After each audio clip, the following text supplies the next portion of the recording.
Chun-Hee était une jeune étudiante sud-coréenne et cette nuit-là, comme toutes les autres, elle était encore à l'école. Il était déjà tard, mais elle continuait à étudier à la bibliothèque de son école.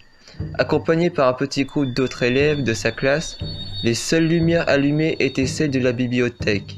Le reste de l'école était plongé dans les ténèbres. Les heures défilaient quand à un moment, Chun-Hee ressentit un besoin d'aller aux toilettes. Elle s'accorda donc à contre-cœur une pause dans ses révisions. Prévenant ses amis qu'elle en avait que pour quelques minutes, elle sortit de la bibliothèque et emprunta le long couloir plongé dans le noir jusqu'aux toilettes des filles. Dans la bibliothèque, quelques instants passèrent avant que les étudiants qui s'y trouvaient n'entendent un bruit singulier tel un faible tambourinage qui semblait provenir de la fenêtre. Dirigeant leur regard vers la source du bruit, les étudiants y virent avec effroi une silhouette de femme, pâle et décharnée, qui se tenait debout à l'extérieur. Son visage était collé à la vitre et ses yeux intensément clos. Tous se demandèrent ce qu'une femme pouvait bien faire dehors à une heure pareille de la nuit. Peu après, la mystérieuse femme ouvrit soudainement les yeux et les étudiants eurent le souffle coupé. Elle n'avait pas d'yeux, ses orbites étaient vides, tels deux trous béants, noirs, profonds, insondables. La femme leva alors un poing et commença à cogner contre la fenêtre qui finit par éclater sous la force des coups. Puis toutes les lumières s'éteignirent. À l'étage en dessous, dans les toilettes, Chun-Hee était en train de se laver les mains quand la pièce fut brutalement plongée dans l'obscurité. Tout était parfaitement silencieux. Elle n'entendit jamais les cris de terreur qui provenaient au même moment de la bibliothèque. La jeune étudiante ne savait rien du carnage qui se déroulait dans l'autre pièce, qui revêtit alors des allures de pandémonium. Chun-Hee continua donc à se laver les mains dans le noir le plus total, inconsciente des cris d'horreur dont les échos se perdaient dans le long du couloir de l'école. Ces derniers s'arrêtèrent aussi brusquement qu'ils avaient commencé et l'établissement fut à nouveau plongé dans un silence de mort le plus total. Son office terminé, Chun-Hee poussa la porte des cabinets et longea une nouvelle fois le long couloir pour rejoindre la bibliothèque. Arrivée à l'intérieur, l'étudiante s'arrêta net. Les corps sans vie de ses camarades jonchaient le sol de la pièce. Certains cadavres gisaient sur le sol alors que les autres reposaient sur les tables et les étagères. Chun-Hee tremblait maintenant de frayeur, cherchant à comprendre ce qui avait bien pu arriver ici en si peu de temps. Ce n'était rien d'autre qu'un véritable massacre.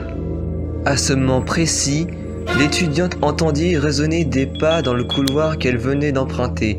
Chun-Hee, dans un éclair de lucidité, se jeta à terre aux côtés de ses défunts camarades et se figea dans la plus parfaite immobilité. Elle entendit alors quelque chose se glisser à l'intérieur de la pièce. Chun-Hee s'efforça de garder les yeux fermés, feignant ainsi être morte elle aussi. Elle entendait maintenant un léger bruissement, comme si quelque chose se déplaçait lentement à travers la bibliothèque. Malgré la panique qui lui saisissait les entrailles, l'étudiante s'impliquait au plus grand immobilisme, peignant à ne pas faire le moindre bruit. Elle entendit alors une voix d'outre-tombe murmurer. 2,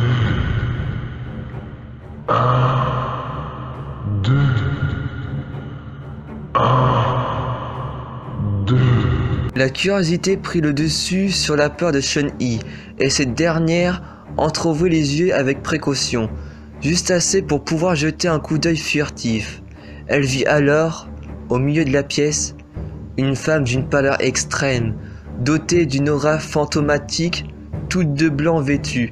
Chun-Hee renferma immédiatement les yeux, réprimant au passage son envie de hurler.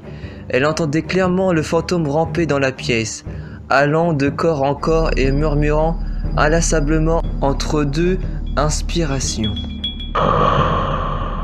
2,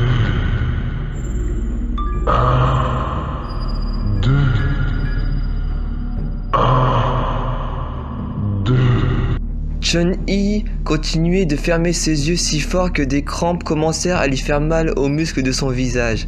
Elle priait de toutes ses forces en son fort intérieur pour que le fantôme disparaisse au plus vite. 2, 1, 2, 1, Le fantôme se baladait toujours de corps en corps, se rapprochant inexorablement de Chun-Yi. 2, 2,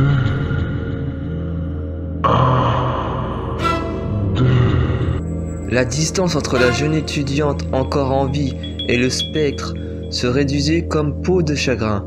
Chun-Yi était tétanisé, incapable du moindre mouvement, fût-il involontaire. 2, 2, 2. Le fantôme était maintenant derrière Chun-Yi, qui avait même cessé de respirer.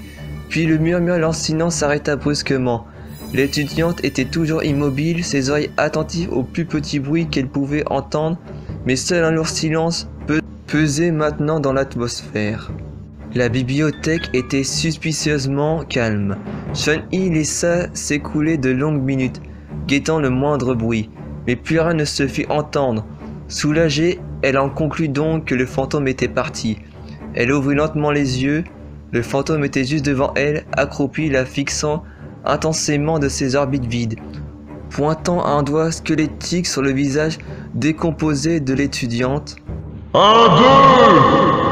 2. S'écria le spectre en arrachant les yeux de Chun-Yi.